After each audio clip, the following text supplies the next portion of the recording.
Liberty is not a pill that makes men angels. What it does do is limit the extent to which evil can be expressed in the world.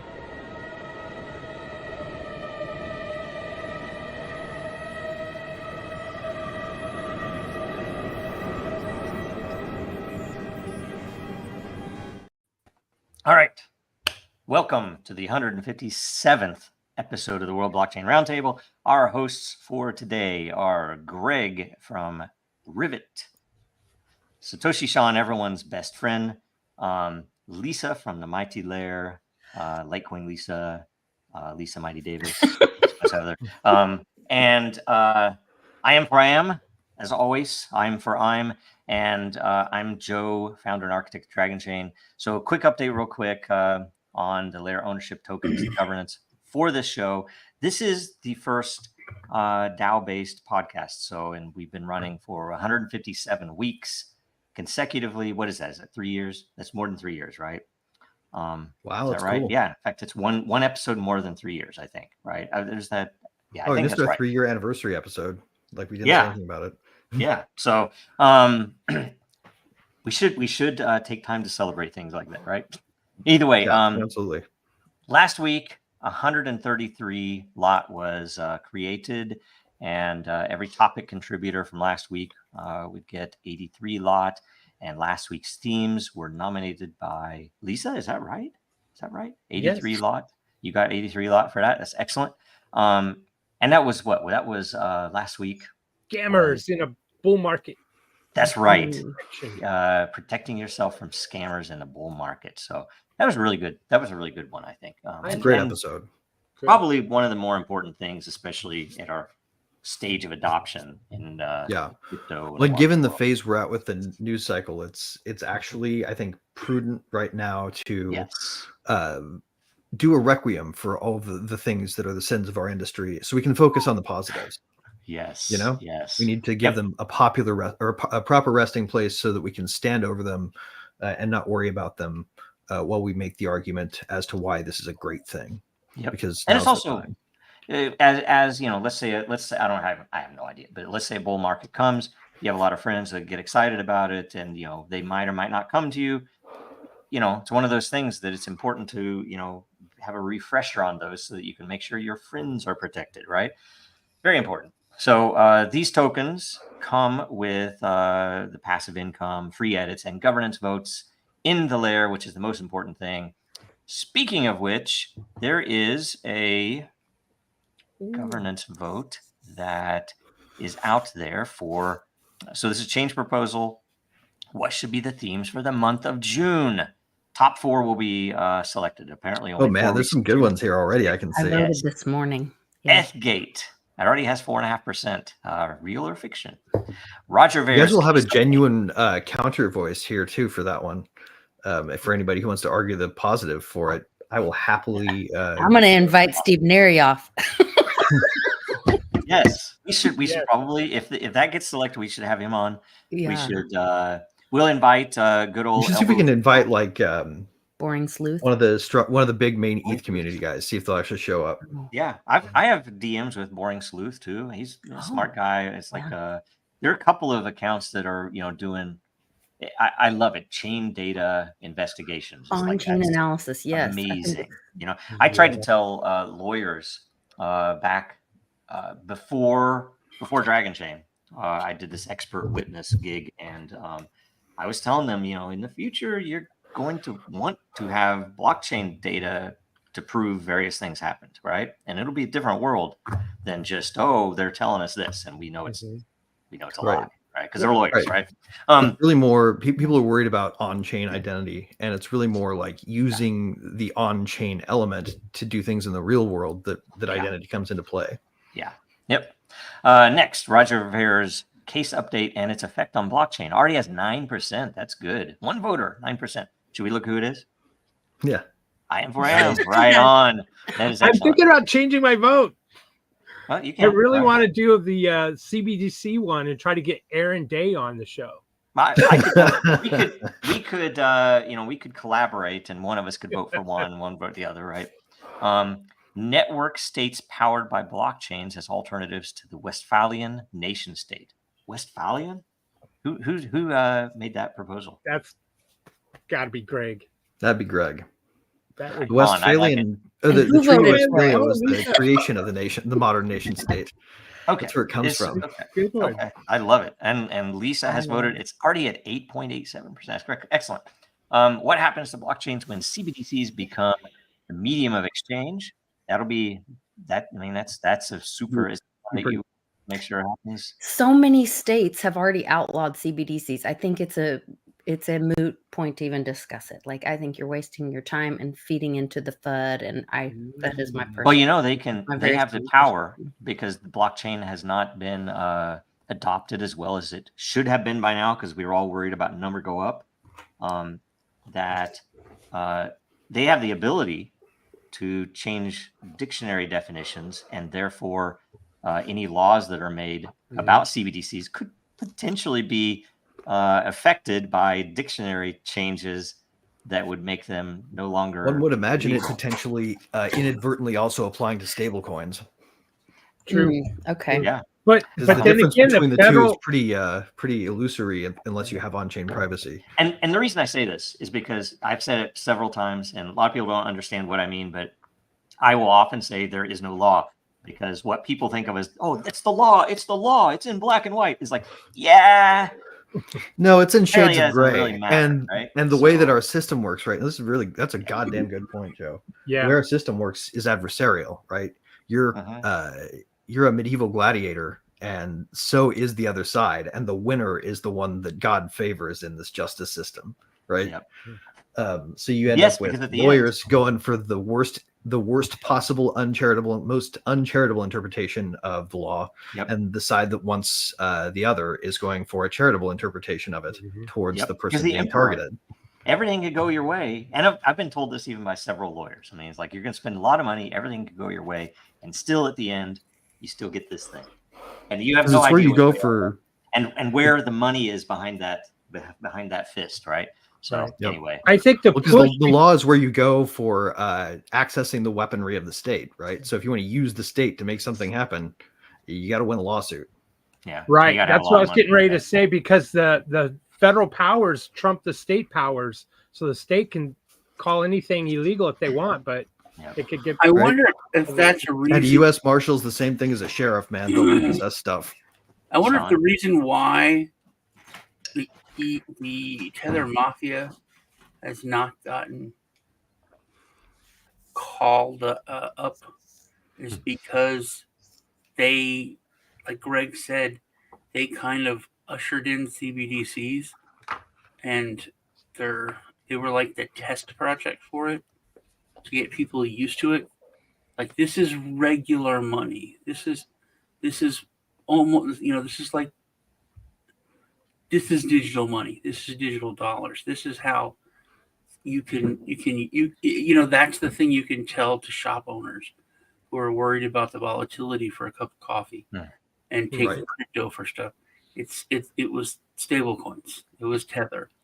Which is I think nuts too. Tether right? Because- Mafia paid their tribute to the other mafia cartel regime. And I think they helped to usher it in. You know what I mean? And that's Yeah. why they're Yep. not, I think you're right. because they could There's have. something there. It's everybody knows that, that it's like when we policed ourselves, we were like, hey, we want audits. Hey, why is this audit? Why aren't you showing this stuff? It was like the Epstein files.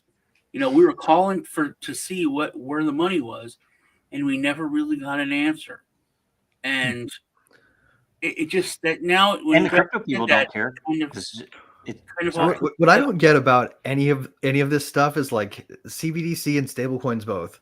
Why would anyone want to expose themselves to the continued inflation like that? It's like the feature is it's like dollars, but the it's education. cost of That's that is like you get to continue to get looted by That's the an Fed. education question. I remember once talking to a shopkeeper in Seattle, and that was his. It's like, why would I get that? It's too volatile. And I'm like, it's been volatile in a positive direction for a long time, and any Right. reverse. And I did say also at the time, you could accept Bitcoin back then, and Coinbase and I think BitPay as well would immediately convert it to dollars if you wanted. right? Right. So Well, we it's also a know crazy volatility thing. smooths as volume increases, right? So adoption Exactly. would solve the problem. It's just educational question. So okay, I already next, changed my vote. This discussion is too good. how blockchain is solving real world problems.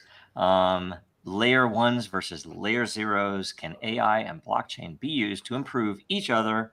Can blockchain save jobs lost to AI? And has AI stole blockchain's center stage and funding? It's like, well, AI is more easily Interesting question. manipulated, which is something to say, and is important because I think it's going to replace Google for how do I answer this question, and AI is going to provide that answer, and whoever holds those keys is going to be able to define that answer and just say, oh, it's the AI. That's what it said. I didn't have anything to do with it. Anyway, very good. These are So great. The ones that didn't win or that don't win this time around should totally go into the next one. that's what happens. I think they keep them, and so we might get some of these brand new ones. There were some people who asked if we shouldn't roll them off too, but whatever, we'll do whatever. This is a DAO. You guys can make proposals and I'll vote on them, right? So that is the vote. The theme this week is blockchain and the end of aging. So there was a request made. I'm going to do a refresh here, but before we got on, I think is it yours? I am. Yes, I thought one right we here. could start right there with a quick 2-minute video. Real quick, if you could click on the picture. Oh, wait, no, that's the video. That would be the video to play, but it would just fine. We'll see it. Okay. Do you know what year this video came out? 9 months ago. Okay, so it's relatively up to date, or it should be relatively up to date. Yeah, and it's straight out of Harvard Medical Center labs. Yep. And those two mice are of the same litter.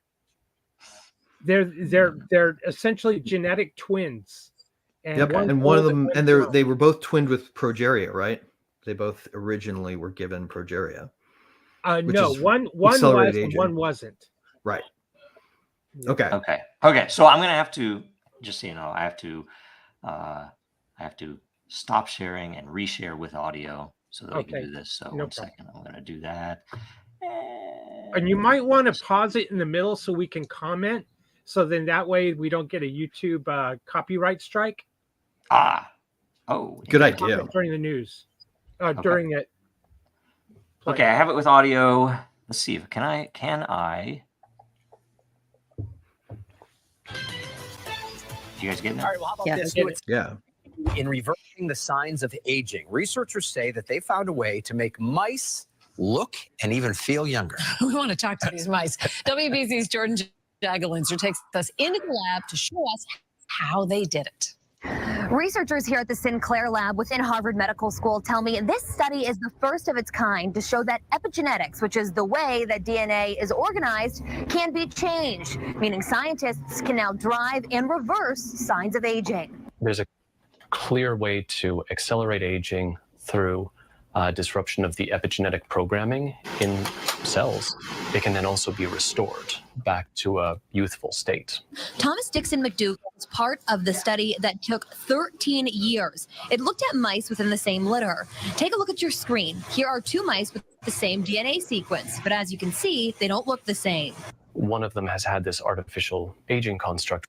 That mouse is the one that looks older. Then researchers reversed that process. PhD student Chris Petty says by repairing their DNA, they made the mice more youthful. Okay, I did the pause there. Any comments?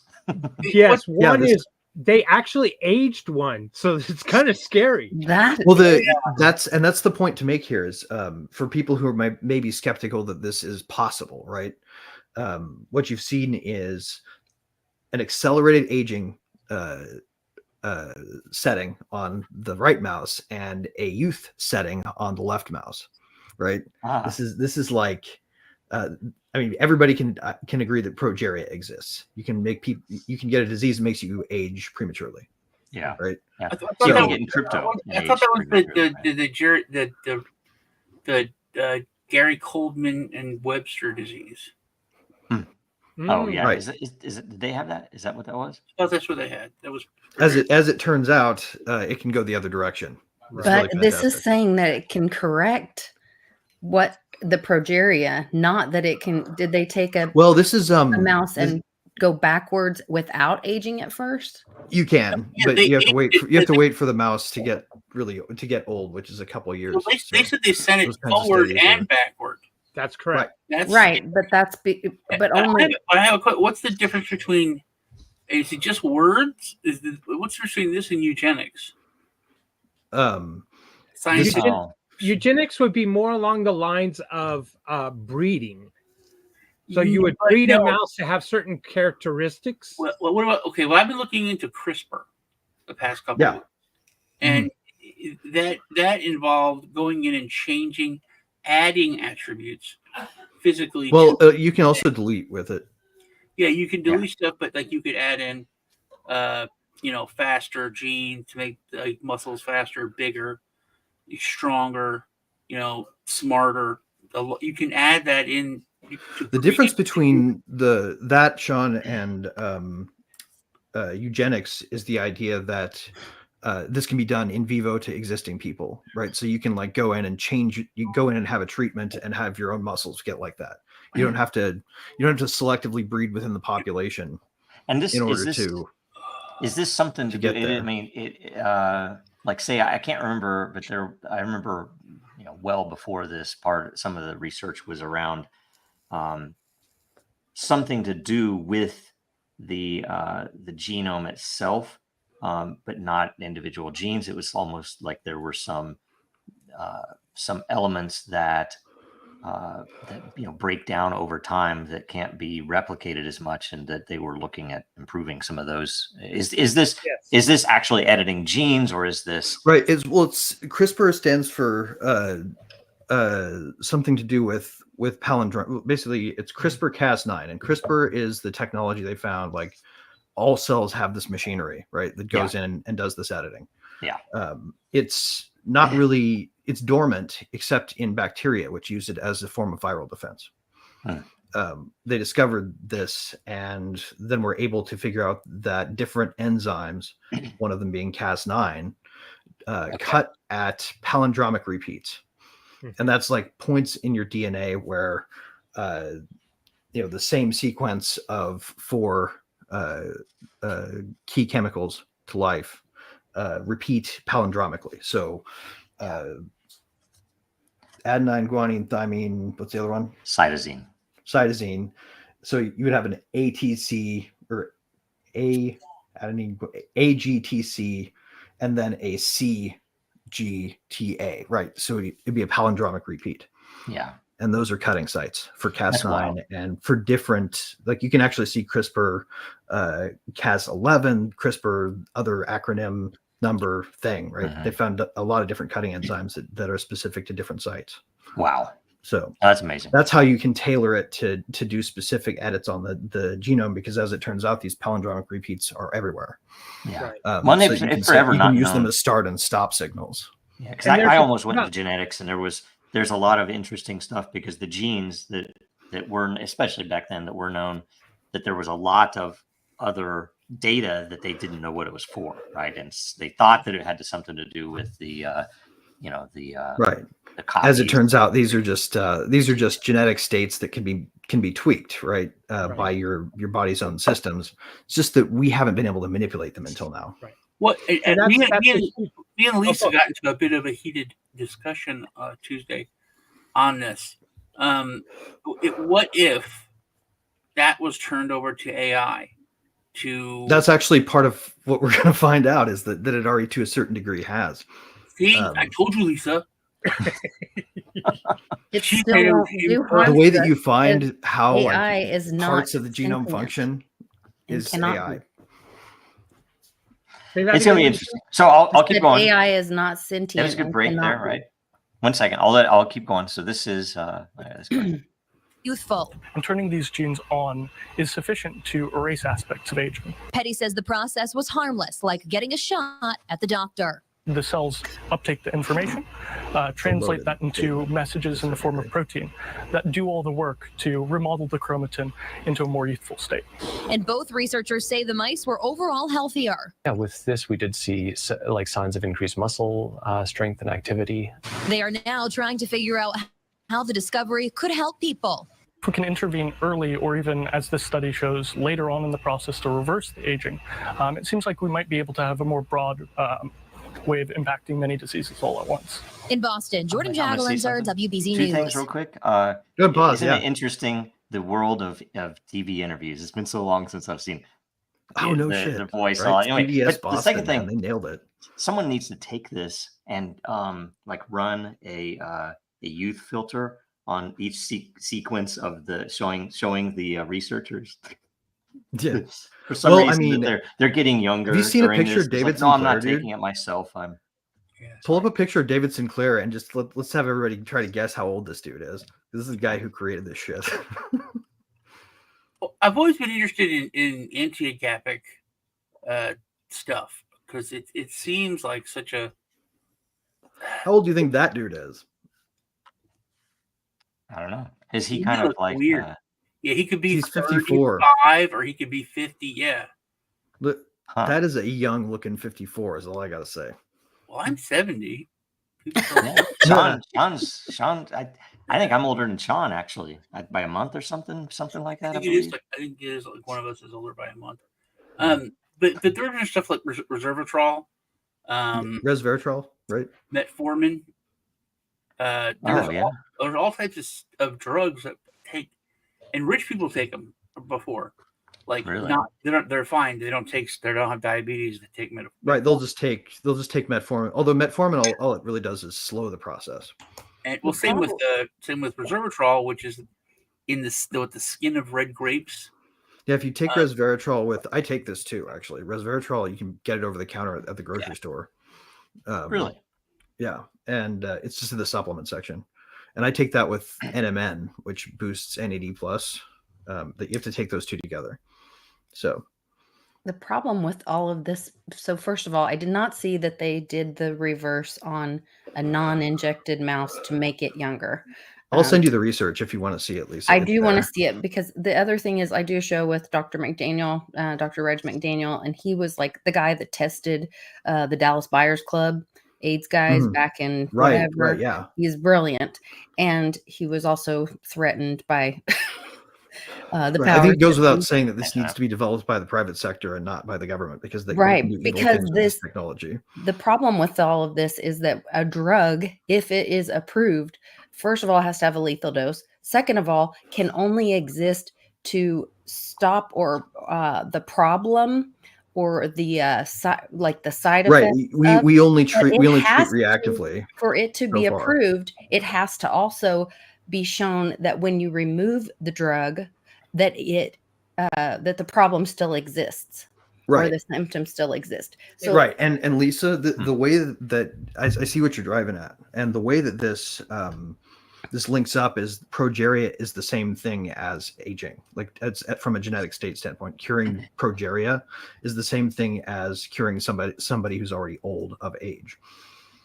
The mechanisms are identical. You can look at a mouse with progeria. Then show me the mouse that has no progeria, that they've been doing these, like they said, for 15 years. I will send you. Okay. I'm excited for you to see this, because I would love. I mean, it would be awesome. I'm just saying, I have questions. This is a really. I've been following David Sinclair for a few years now, and the whole idea, because the real key takeaway here is most of us die from aging. In other words, a lot of cancers come about after we've aged, right? And things like dementia, Alzheimer's, Parkinson's. A lot of things are old age diseases. Right. So a young person with Parkinson's. But also, if we could there freeze is stuff that we've learned that is in our food, right? Things that affect it that bring it quicker. Let me finish. Yeah. Exactly. So the idea here is either freezing your current age or going back a little bit, but there are like 12 or 14 predominant markers that change our aging process, such as food and diet intake, and environmental, which also triggers different diseases. Right. Diseases. Your epigenetic system is a way your cells adapt your Right. DNA to your environment. So all of these ideas and combining with being able to change that, shall we say, the on-off switch to aging. But what's going to be, there's so many societal questions, but the other big issue is the FDA, or if you even want to, whatever, for all of them to come into agreement and say, okay, well, we're going to go ahead and allow these kinds of therapies to go forward. One of the things is, like Lisa mentioned, one of the things is, can this be reversed? And well, you could say, yes, it could be reversed, but in a sense it couldn't. So in other words, we would have to create new guidelines or new legislation, whatever, for this to actually be tried on humans. Or then that would allow true healing. Or guys, they don't want that. consider this path, because this is actually probably what they're doing. Imagine you apply AI to a search and say, we know that we can use this genetic editing technology to achieve this outcome in a cell. Are there any small molecules that we know of or that can be assembled that do the same thing? And you ask an AI to do that search. And as it turns out, it comes back with 7 or 8 really great candidates, 2 of which are the subject of another recent study that's more recent than that video. So you can now use the chemical drug approval process to get there by just saying, we're going to treat Alzheimer's with this. We're going to treat blah, blah, blah with this. It gets approved for one thing. Off-label use for aging is the next obvious occurrence. When you looked at the pictures of David Sinclair, he is constantly checking his blood, and he's looking at his particular markers. His blood is telling him that he's actually in his 20s. Yep. His muscle mass, brain functions, all of these kinds of things. And he looked at those 12, 14 markers that change your life. And now, not to say that he hasn't failed in the past. There was a $700 million failure when he was looking at resveratrol or something like that. Resveratrol is by itself ineffective at doing about anything. You have to combine it with antibiotics. And that was kind of a failure. Which let me know what that is again, Greg, because I've been taking resveratrol for a while. Yeah, what are you supposed to take it with? Yeah, what was that? You have to, it's hard to get these days because recently, after it started showing some actual results in a lab, the FDA blocked it from people because a drug company wants to use it. But there are still places that sell it. I can send you a link. There's one thing I wanted to bring this up, the AI thing you talked about. A friend of mine, also, if you have Monarch wallet, Monarch is stopping support for the wallet as of July. This is Robert Beatles, and he's very, he used to be huge in crypto, but he's kind of moved. It's much more bigger in politics. He was really big in politics, but he is really huge in his own state politics now. He's the one that has the, Sunlight, that the project that Operation Sunlight. Operation Sunlight. He wants everyone to get involved in like local politics and so on. Anyway, yeah. It's very brilliant. So the Satanists were at a state like town hall thing, and then they basically, Satanists are supporting this candidate. Is this the like Church of Satan people that are sort of Satanists in name only, or is this like actual Satanists? These are actual Satanists in not Las Vegas, Nevada. Okay. Anyway.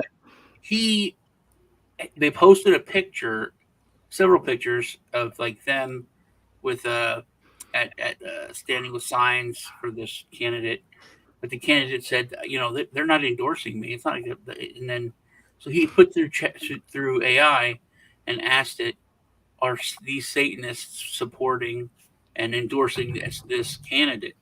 And it just laid out the answer, and it was they're standing with us. It was all common sense stuff. But it was an AI saying it, I thought that was kind of brilliant to use it that way.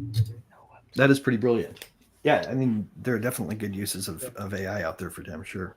A quick note in the chat, Crypto Nana says, drink red wine. Boy, she is spot on as far as that was the location for the resveratrol. That's how they figured it out. Exactly. And and the best wine at the time was the Pinot Noir is class for red wine, and to get the most of that particular drug.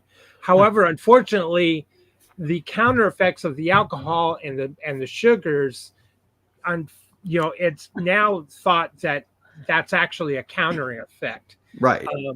La, la, la, we That cannot hear said, you. you have to like take into account Aubrey de Grey's attitude, right?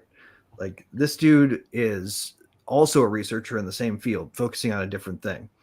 But has always been like, I'm going to drink a beer with dinner because I'm going to enjoy my life. Right. So a glass of wine, even if it doesn't do anything for you from an aging standpoint, is part of what makes life worth living. Well, what's also So- interesting, I'm doing Atkins for the past, I'm doing Atkins for a while. So I lose weight. But I can have a cup of red wine, 8 ounces of red wine. So I use that for cooking, Mhm. but it's only red wine, especially Cabernet Sauvignon and Pinot. So those are the lowest in sugars, the lowest in carbs. They're literally like the best to drink. And when you were talking about drinking red wine, those two are they have the least amount of counteracting ingredients. Interestingly, it's also present in other naturally red fruits and vegetables. Cherries. For instance, you can actually find resveratrol in beets. Yeah. And there's heart stuff in beets too. Yep. Like really good heart stuff. Well, anyway, so how does all of this staying young tie in with blockchain? So here's the question, right? Do we get back to questions? Yeah, or do here's the question. Or isn't there? And I hope that it becomes immediately and abundantly clear that there are a lot of reasons why this matters, right? When you think, when you think past the effects of this kind of breakthrough, right? Because if a product like this goes on the market, it's going to be resisted initially in name only by a few people who are, angry with the idea that human flourishing is being improved, right? The anti-humanist types and people who think that overpopulation, antibiotics were also a sin, and that anesthesia for surgery was also a sin because you're flouting God's plan for Earth to be a place of suffering, right? Like these folks will resist initially, but it will go wide, right? Like if you could buy this for the same price as you can get an antibiotic, nobody's going to stick with dying of aging, right? Like I can't imagine. So that it's going to be everywhere. And what does that do to the world? What does that do to society? To me, that's where blockchain comes into play. And quite honestly, I think the big point is if we can go after aging, we can cure. Actually, we don't even have to fight and cure cancers and all these other things, because by turning off the aging, you've essentially prevented those other diseases from rearing their ugly head. So it seems like more likely, or a better smart money might make cancer more rampant because people would live longer, and so they would be collecting those PFAs for longer and longer and longer. Well, except for those cancers and. Well, here's something, and I think this is the big thing. I was going to say what that just said. The biggest thing is you can record scientific data, and it can't go away. Now, my friend just died this week. Oh, I'm sorry. Of cancer, and he was condolences. He was my really really good friend. How old was he, if I may ask? He's like 40, like 49, 50. Wow. Fucking tragic. If you want to hear it gets much worse, dude. So this family of mine, his family, we moved to Texas. I'm from New Jersey. I was fish out of water, and there's three brothers, older, middle, and Alan. And Kirk, middle brother, was my best friend. And I lived at their house, and they were a proper Southern family. And Alan, like, loved outdoors. He took me hunting, fishing. It just exposed me to a lot of stuff that, I didn't know about in New Jersey. But Kirk, best friend, Love this girl. Got married really early, or young. They had a baby. She's my goddaughter. They were in the the prenatal doctor's office, and this girl's name was Mercedes. They were like, "That's a cool name. That's a cool name. We should name our daughter Corvette." So they're like, "How can we do that without it being weird?" So they named her Corey Yvette. But anyway, I love that. That's awesome. His wife, my friend, got rectal cancer when we were in our 20s. Jesus. Yeah, and they didn't have health insurance. Like a 1 in 10 million occurrence, probably. Yeah, and they didn't have health insurance, so she didn't get treatment. That was something like she could have gotten healed, but yeah, they couldn't afford it, and that they it's in that. I mean, you can't. Everyone says we have medical coverage here. We don't. My son needed. Well, I mean, and part of the problem is we pour it all into treating diseases of age, right? Like all of the money we spend on healthcare goes there. Well, here's the thing, everyone has a story like that. I know. I mean, my aunt died of cancer. My mom had cancer. It's a lot of that. And throughout the year, this takes the minimal amount of research to go down this rabbit hole. Several doctors have said that they've come up with a cure for cancer. Every single one of them died afterwards, like right away, of odd circumstances.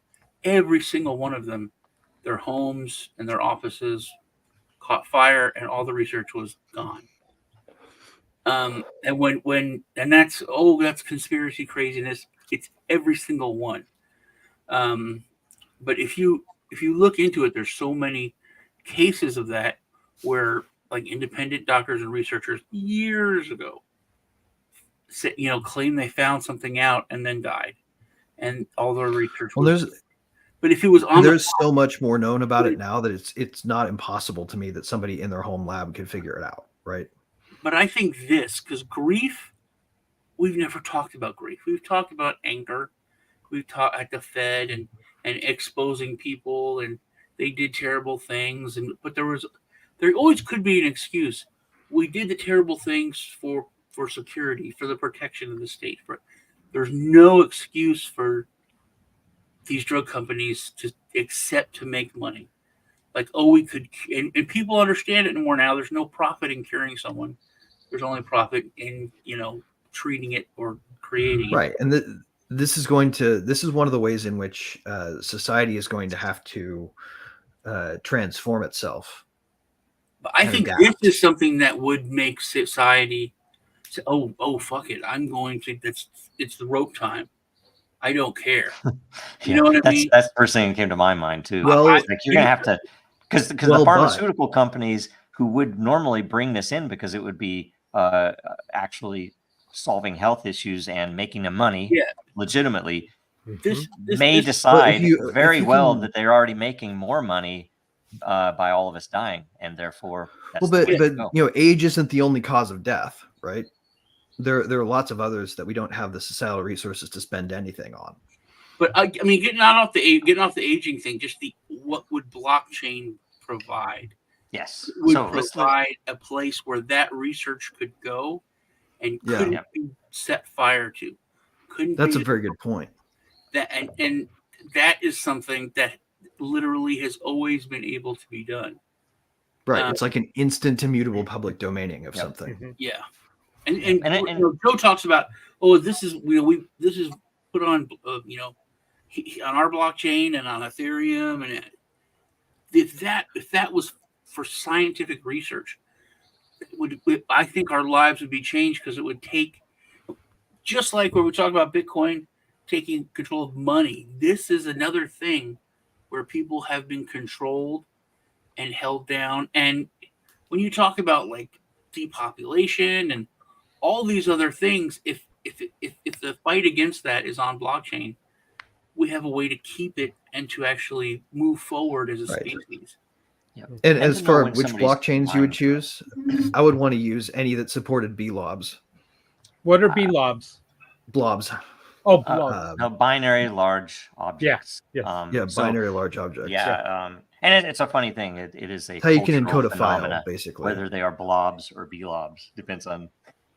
I've always paid attention to that with engineers. It's funny. Right. That Dragon Chain does, of course, and you need a blockchain that can store arbitrarily large amount of information that's scalable enough if you had trillions of data points to work on, and that can leverage other blockchains, right? And it doesn't have to be you want to knit Dragon together Chain, a whole bunch. You want to use a multi-chain interface, kind of like Dragon Chain is. Yeah, exactly. Think about it a certain way. You want the proof, even let's say, some crazy scenario. Let's say Bitcoin falls over some unknown hole in Bitcoin. Ethereum's still there. Other chains are still there, right? So you need to put this proof on as many possible chains as. And what's critical is that word immutable ledger. You want to make sure that Big Pharma isn't going in there and deleting stuff. Yeah. You want to make sure that whatever the trial, outcome is, it's not manipulated, altered, deleted, changed. Right. You wouldn't want to. You wouldn't want to have the central. You wouldn't want to have a central NIH digital. Right. Research repository to coin a parallel to CBDC. Yeah, right? You have to pay to see the actual research and all that.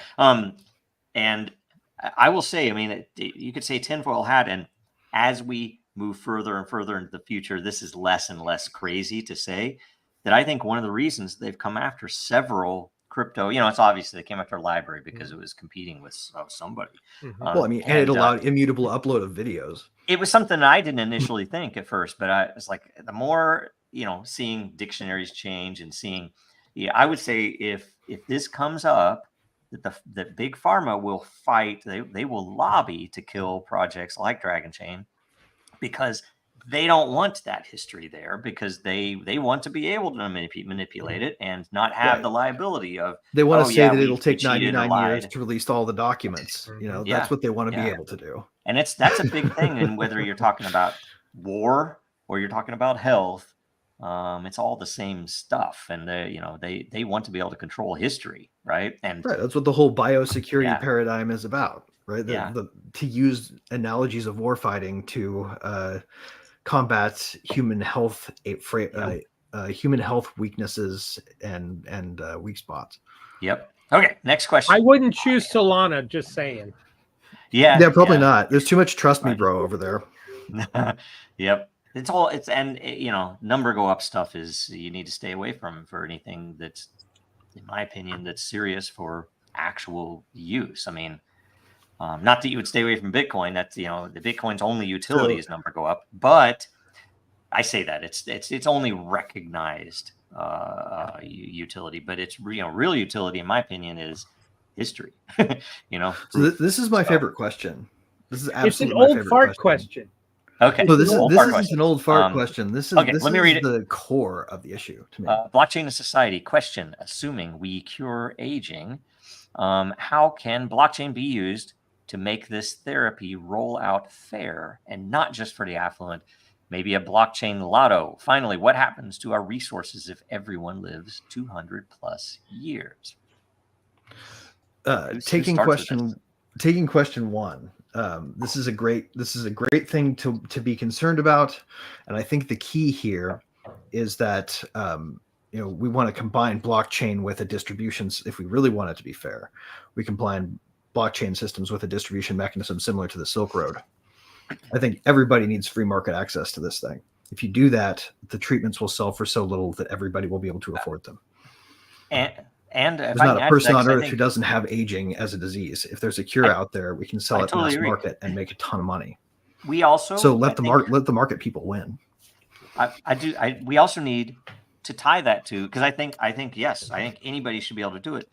And the only thing that I think is, I guess, a big thing that's interesting is culture and morality. And go watch Lord of the Rings when Gandalf is talking to was it Pippin or Merry about dying, right?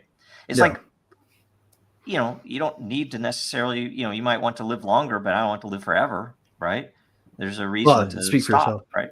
Well, no, but it's just, I am speaking for myself. It's like, it should be up to you. It's like if they came to you, Greg, and said, no, you have to live forever. It's like, but I'm in prison and I just want to, I'd be like, I already chose that. So cool. Yeah, I'm just joking. It's like, that's one of those things though. That's the like, whole subject. It makes me remember this in this interview I watched years and years ago. He was a creepy rich guy, like a Soros. It was, I forget who it was, but and Musk said this that got people thinking about us being in a simulation. How things, if you're actually have an open mind and you look at how something is moving at an incredible speed, like I played Atari, and now when you play Fallout or something like that, it's almost indistinguishable from like watching a movie or something that real people. And he said if you just take that, if you look at that technology and you think about the improvement in the next 10 years or 15 years, it will not be indistinguishable. So if that's true, and how do you know you're not in a simulation? And when you look at it that way, you're like, whoa, that's a good point. And this super rich guy who was funding anti-agaphic stuff or aging. He said aging is like it's like a disease, and he said we've already, like I think it's the past 50 years. I mean, this was a while ago that I watched it. In the past 50 years, like the human lifespan has went from literally like 55 average to like 72 average or something like that. So Right. we've been making the human lifespan longer and longer. And if you just look at that data and think of if we've been able to do that in the past, 50 years, then we should mathematically be able to live forever. So long as we keep progressing. And science keeps moving forward, we should mathematically be able to live forever within the next. You're talking about longevity escape velocity, where eventually we'll kick the lifespan out by more than a year for every year of research we do. Right, like that was it. It's like every year of research, we seem to be advancing like 2 months. And that's why we need the average lifespan. And if you just look at that mathematically, within so many years, 25 years, 30 years, whatever, we'll be able to live for 150 or 200 years. Technically, well, it'll be and it won't be. People like to think of this as immortality, right? Like what happens statistically to you on an actuarial table over time is you're more likely to die because of some occurrence, right? Yeah. And that occurrence is aging for all of us as a final default setting right now. But absent that, there's still a lot of other causes of death, right? Yeah. So when you say live to 150 or 200, it depends on how accident prone you are, kind of, or like what kind of risks you decide to take. Yeah, but when you'll actually die. Obviously, like humans lived, the average went way further when penicillin was invented. You know, there's all these technological, medical advances that that was a game changer. That was a game changer. Doctors washing their hands before delivering a baby, for example. Yeah. So just Semmelweis, by the way. But how do we keep it? How do we keep it so that the affluent don't snatch up the initial supply and then curtail it for everyone else? I'd like to posit that they already have. I think just like the government, and just like pharmaceutical, it'll have to be. Celebrities look young. What they will do. That dude is fucking by the way, there are several treatments that because I know people in the crypto world who take advantage of some of these things. They go to a foreign country to get some what do they call it? Stem cell therapeutics done. They do that right now. It's illegal in the U.S. Why is it illegal in the U.S.? And various depends, but because they're money interests who would prefer it stay illegal, so that And you know, their I businesses in foreign remember countries can stay arguing afloat. with Trump people about that, or really anti-Trump people. He made a law that basically said if you're a terminal and you're going to die, there's nothing that's off the limits. You can take experimental stuff that's illegal. You can have those treatments. Is it right to treatment? What's it called? Right. But he did that, and I remember people hate us. Well, I can't argue with that. That's a really good thing. I'm really happy. Well, I mean, and people Sinclair's been doing, man. People still argue about that, but that was a huge thing. I think that also put a target They're on. called right to try. You have to think about something else. One thing is the power that this has. Whoever has this initially will have massive power. You know, if there is to be if they take over, we always talk about, hey, the police are gonna, make a decision whether they're gonna do us right or what's wrong. But if they have your family can live extra long, if you side with us, it's not just money, where hey, they're gonna do it because that's where they get their money from. They're gonna do it because they got to provide for their family. That's a lot easier to make that decision. Like, hey man, I'll get another job. I'll do something else. I'm not gonna, I'm not gonna defame. I'm not gonna break the Constitution. I'm not gonna side with evil. But if it's, hey, your family can have this medical treatment that we control, that's a huge amount of power that's given to the government. You might think so, but the kind of medical treatments you're talking about when you're talking about controlling this couldn't be something as simple as a pill. If you can put it in a small molecule drug and sell it to the mass market, there will be a black market in it and a gray market in it if you try to restrict it like that. It won't stay bottled up. People will want that. What about a blockchain lotto? Blockchain lotto would be cool if it wasn't impossible to make enough for everybody to take. Yeah, right. I don't think there will be it'll be more like a like that. I think you'll end up, theoretically anybody could take it, or at least bottle of Advil. That's the price point. Yeah, I think that would be what. And then here's the thing that I ask about the last part of this question. If everybody, let's say everybody took it, that it was safe and everybody, just wants to be healthier longer, and they live 200 plus years, you need a multi-planet species. I mean, that's the beginning of it pretty much. And also though, like if you can live people on a craft that could travel for much longer, and whatever. But the distance between stars is a lot smaller when you live for 500 years. Exactly. And here's the thing, though, it's interesting to me that we've already seen the effects of this culturally, you could look at the West. The fact that we don't typically want to go to war because my life is basically there's this odd thing that's happened in the West where valor is not recognized as much, that someone taking risk to win something, and I think that could even apply to non-life threatening situations. But the fact that everything is so everybody's so scared to do certain things, whereas in the past it would have been like, yes, I'm going to die, but I'm going to do it because I want to die well. I mean, plus, right? And what does that affect when everybody's living 200 plus years? When someone dies, it's going to be it's going to be because of an accident instead of right. And we're going to work to push that number out. The goal will be 1,000 after we get to 200. I mean, that's always how I just want to make sure not enough. The thing I want to retain is the fact that it's still worth fighting for stuff that you might not win. Whether or not it's death or not. But it's just that's something that just becomes missing. Yeah, the audacity has to go now. Up. So I'd like to yield my mic and time to Lisa. I'd like to hear her thoughts. Thanks. I just, of course, always go to asking critical questions. What harm can this do? Is this allowed to be used on children? What effects would that have on somebody who wasn't? Is there an age limit that you will never use it on children? You could. Well, no, I mean, like it would be people out there.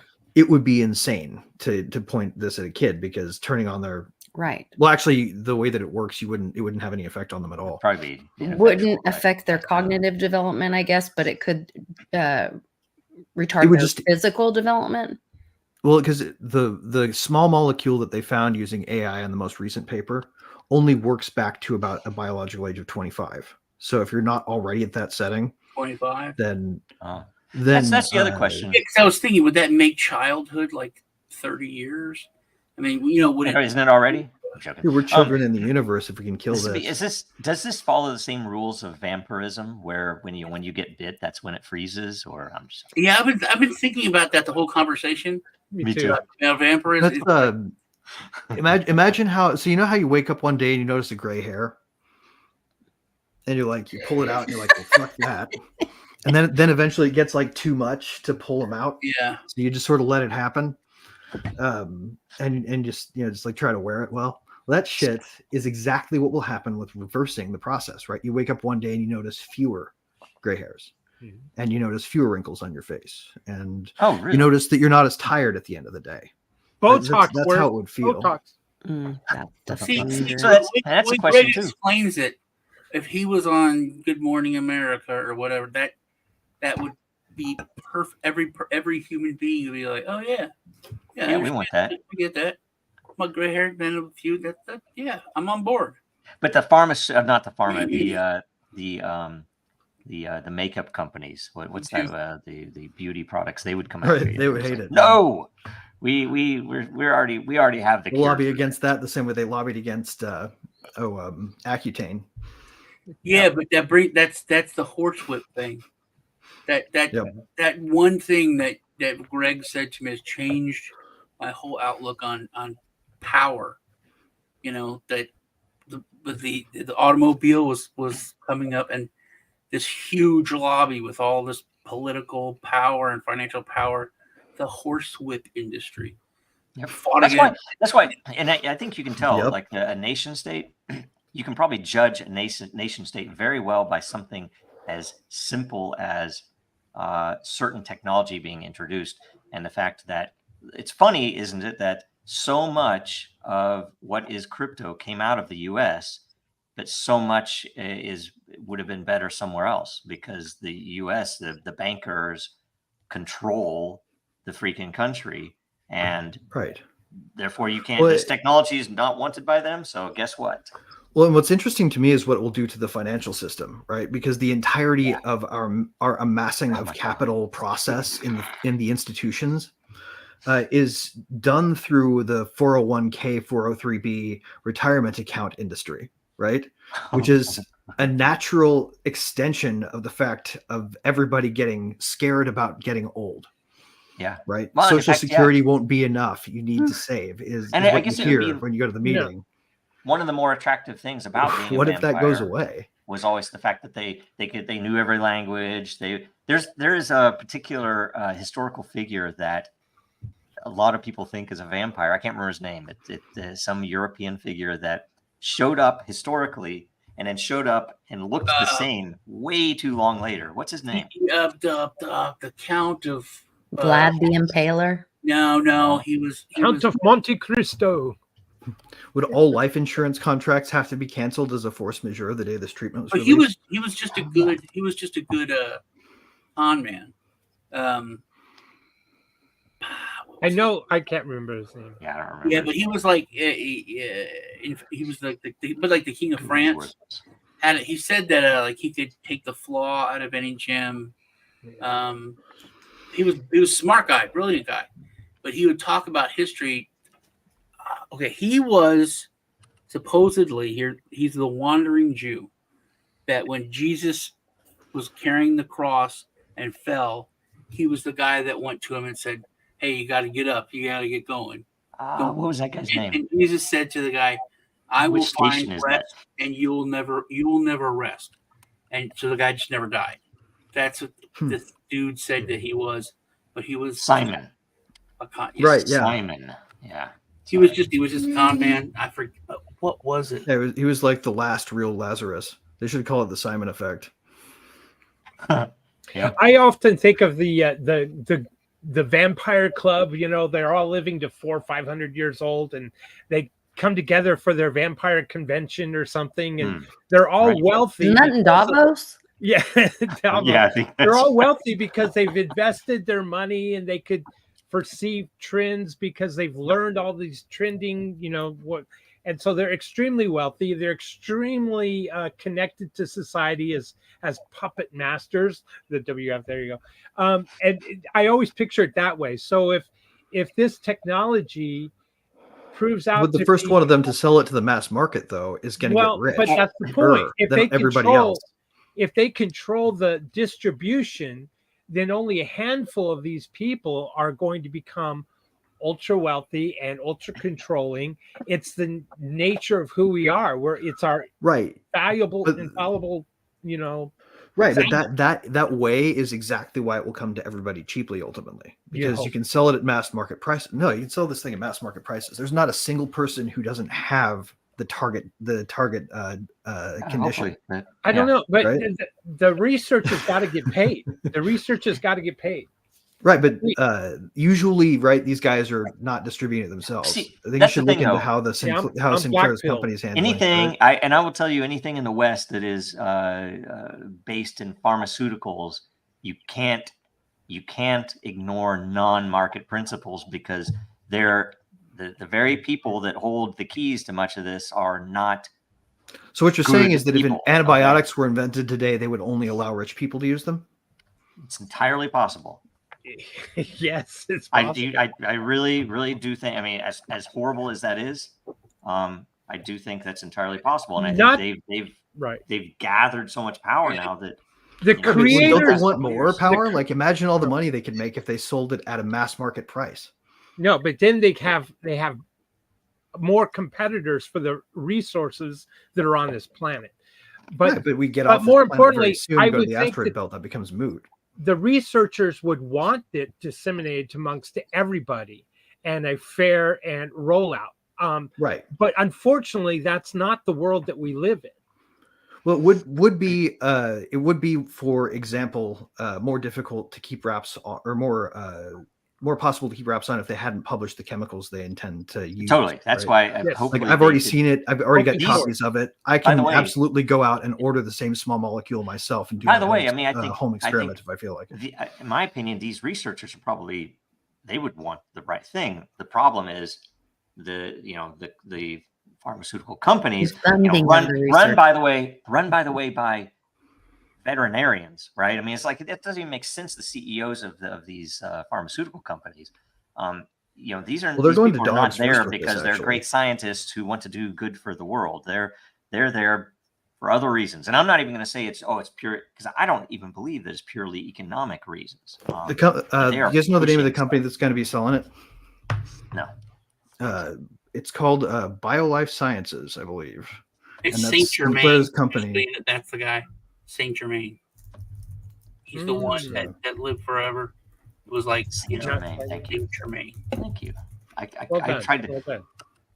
Man, where did you find that? Because I can't even find it. Life Biosciences is the name of the company. Help crisis. They became the one treat you. Wow, we're already an hour in. Do we Check have it out. Time for one more question? Let's do the when I got put in the hospital like a little less than a year ago. I was in for 2 months. And the doctors told me it was because of the stick. When I got out, I got my prescriptions, and it was $2,000 a month. And I said, well, not going to get those. So I literally just didn't get it. And one of them was like $800. And it was because it just came out. So the laws are basically, you've got 2 years, charge whatever you want. The laws are set up to wean the poor. And honestly, everyone in charge, if you could not tell me someone different, like Gates, and all these people come from a eugenics background or family. Yep. So it's the easiest, simplest, legalist way to use capitalism in an evil way to thin the herd. That's the truth. It is. I mean, look at Gates' mom and dad. Well, we can't let these fuckers win. No, we can't. Right? We have to do this well. And by the way, I mean, this question, how can blockchain be used to record anti-aging therapy side effects for everyone to participate, post, and see? Put it on Den. You can save the proof for it. One more thing. Well, On that. and they need to do a fully rigorous study process. When I complained this isn't about an it- emergency rollout, right? When I complained about it to my it's a friends, careful rollout. my friends that are pharmacists and farm techs, they came to me and they said, "Hey, that's how things are, but you have no idea how expensive things are." They told me this creepy fact. What do you think the most expensive prescriptions are? Anything for children. Yeah. Okay, here's another angle of that too, guys. Another angle. I want to hear this. I want to hear what is it? Which one is it? If it's the cancer treatment, it's like 10 grand. But if it's that cancer treatment for a child, it's like 18 grand. I know. I have somebody in the family that had that. There's this drug that literally it's 30 grand a month, and they take this, and he's like, "We That's the can't Hep pay C 30 drug, grand right? a month, right?" And so they have to go and they have to play games with the insurance company and with the pharmaceutical company over and over again, and it's obvious that it's to them it's throwaway. They've sent it to the pharmacy and it's in the refrigerator, and the pharmacist is at, do you want this? And we're like, it's like, well, what is it? And it's like, oh, it's apparently it's $30,000. And I'm like, oh, and so they just sent it there. You think they're gonna sell that to somebody there? No, it's ridiculous. So yeah. Well, okay, counter case though. Can we afford not to make sure everybody takes it? Right? How much money do we spend on Medicare, Medicaid type stuff right now, every year?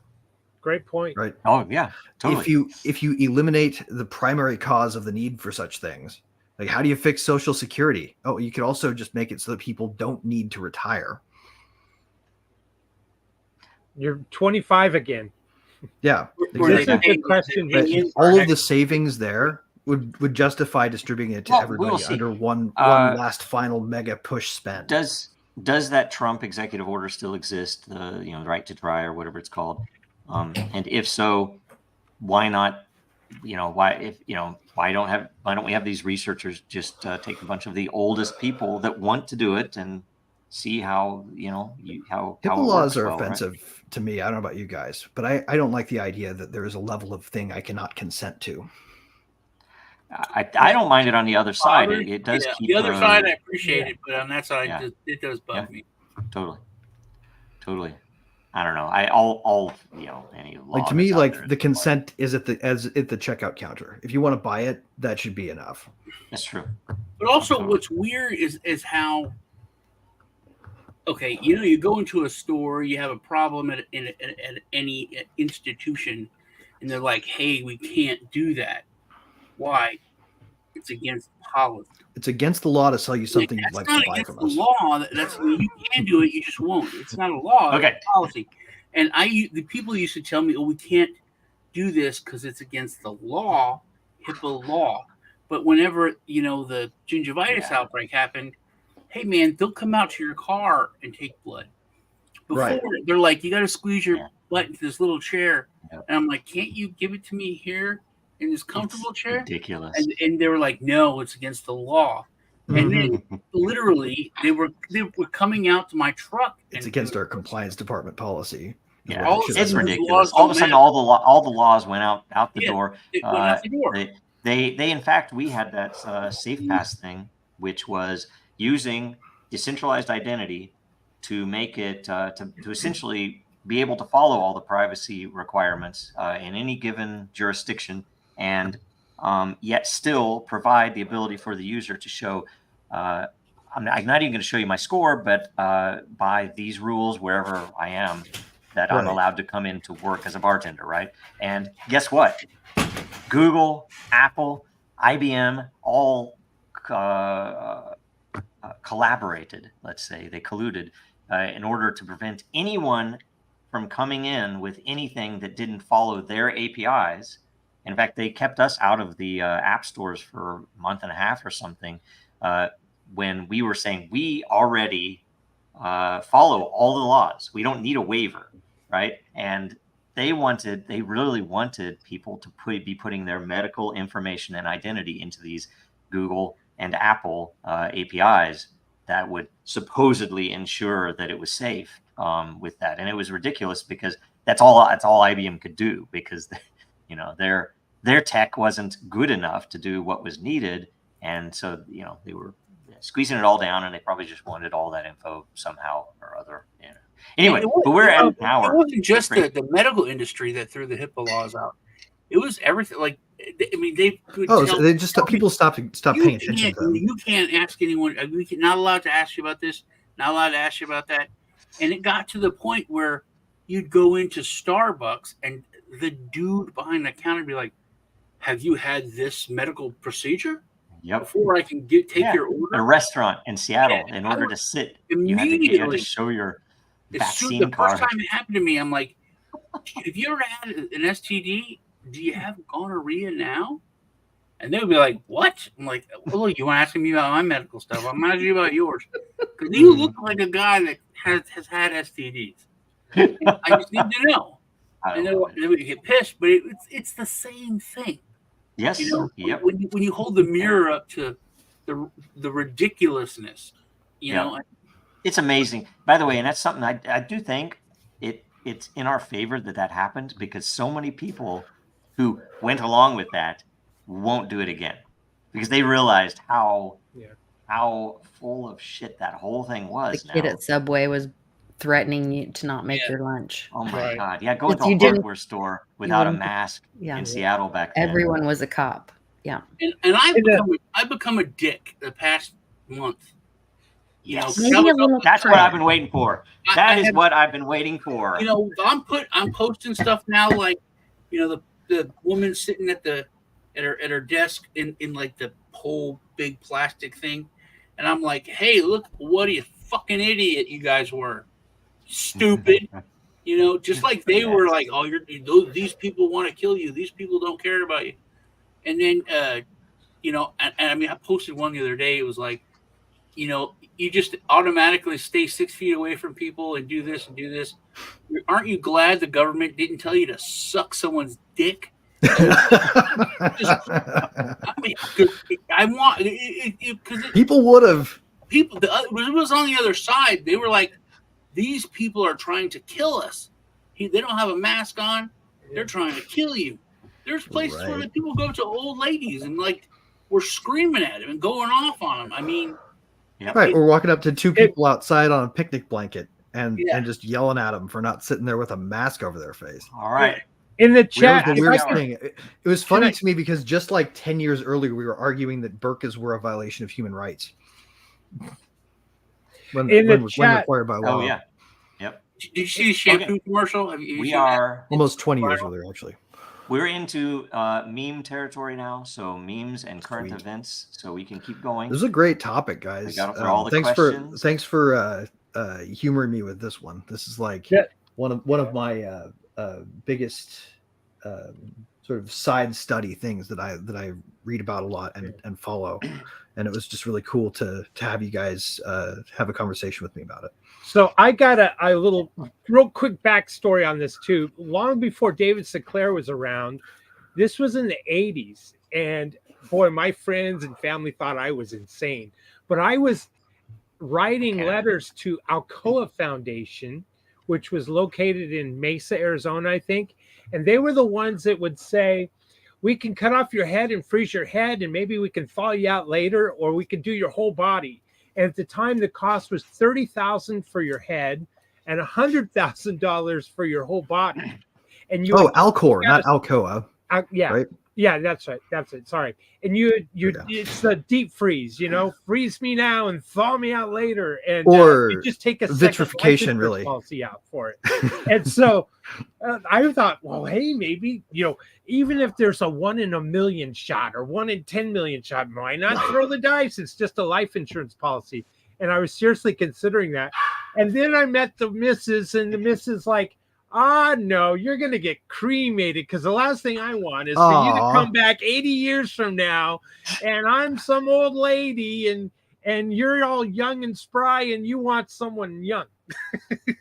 It's better off if I can't have you, nobody can. And so we're going to burn you. Yeah. Oh my God. Oh, By the way, for fun, I'm signed up for that. So oh, are you? I'm Okay. going. Well, I I'm going seriously into whole considered body it. Alcor, man. Really? If I go out before some other technology makes it kind of a moot point. You show Oh, the this is a burqa. good one. Have you seen the it's going viral now, but it's an old commercial, and it's a shampoo commercial, but the woman's in a like full burqa, and then it shows her washing the burqa, but like the whole thing never shows her hair because she has to be covered. So the whole and she's in the shower with it, shampooing, and it's funny. Wow. Yeah. $20 Here's a one. month life This is insurance policy, man. here's a meme that just randomly came up that is pertinent, topical. Anyway, I took it for a free donut. Boy. Yeah. Who took that? I want to meet can I- one of those people. There was that I want to meet a governor person that who's ate like, nah, but okay. he ate burgers and fries. Well, that was them targeting like the youth. Like they told them also like they would have you can get pizza and not go to school, but don't tell your Candy. parents. So this and is all like Oh, yep. this is the pre-college youth, right? The ones where they didn't use the Yeah. adult version of this, which is we'll make it so you can't go forward with your education anymore if you don't do it. Well, and that's that whole Never you know, forget. they should have their permission over their medical and not have to consent to their parent or get parental consent. knew- That whole Yep. sick movement. Right. Um, You start out being like we're also gonna use this to give them surreptitious puberty blockers and shit like Right. Was it Secretary of Defense? They or was it? I can't remember. There was an official that they was questioned. because in you're not front of old enough Congress to the past kill week. until you're 18, you're not old enough to drink until you're 21, but we can do this to you now. Right. He had any regrets about firing all of the Marines that didn't take the vax. He said no regrets at all, and and yet he was complaining that they don't have enough recruits, and I was like, well, you fired them all because they didn't take a vax. Do you regret that now? It's like, no, I don't have any regrets. We were, and it's like, okay, that was intentional. I saw there's something in Canada. This business owner, I think it's a pizza place. He's suing for financial damages for them having putting the restrictions that weren't scientific. They weren't needed. The gym guy got all his money back. A Yeah, court- he did. I saw a that. court He just won. settled on that. Really? Was that in the U.S. or Canada? It was in the U.S. U.S. It was This a gym Canadian in guy, New Jersey, I believe. But he's all over the news, and he's like, I'm doing this because I want to set a precedent so everyone can sue. Because that really did. It killed so many small businesses. Yes. Yeah. Yep. And there's then- some great places. There's some great restaurants that no longer exist because of that crap. And some entire product classes. Like people don't realize it, but Intentional. when Whitmer decided she was going to tape off all the lawn care stuff, there were probably several lawn care implement sellers that died. Yep. But if those people are able to get a financial shot in the arm, those are entrepreneurs. Those are the people that made a business work. They'll just restart. It'll come back. If they're able to hit the government. I want to talk about something that there's two schools. I talked with Lisa about this, and then after that, a business asset. I saw this interview which blew my mind. John told me. It was about politics, and he said, "Do you think I could bring peace to the Middle East?" He said, "Hell no, I don't know anything about it. I don't even speak the language. For me to think that I can go into that area and bring people together," he said, "that's moronic." He said, if you don't need to speak Farsi, and these people are completely different people. Their way of thinking is different. Their values are different. They're so vastly different, and that Yeah, but you kind of missed my point on that. I was saying that we're sending all this money under the auspice that we are claiming to protect democracy, while what's his name, Zelensky or whatever, No, outlawed votes until the war. instills himself as dictator and leader. Yeah. Well, I'm talking about- We'll have no I'm elections talking about until Crazy. this democracy will have no elections about the until it's Middle been East, though. saved. That was my whole point of I'm what talking about the Middle East. The Middle East, where we, I wasn't talking we about. don't understand it. These people, and I was trying to tell Lisa that there's been hate, and we have a couple generations in the United States. That's all we have. But these people have had generational hatred for each other for way longer than the country's been around. Our country, for like Right. We thousands. also make the worst mediators on the face of the planet for them, considering But I what they've saw done to this their country for interview. the last century. Saw this interview with a Palestinian Their country expert is. woman, right? And then it was Piers Morgan, and this guy who is the son of one of the founders of Hamas. So everything this woman said, this dude is like, "Shut up, Karen.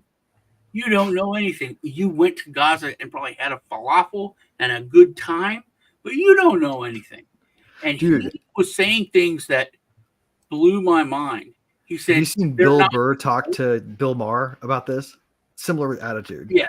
Badass. But this dude said Palestinians aren't real people. He said nobody wants them, because I've learned that it was the What a bunch of Brits, crap. the Brits who went in there and did this, and all those people are Jordanians. They just made up this thing. Oh, we're now Palestinians, but they're all Jordanians.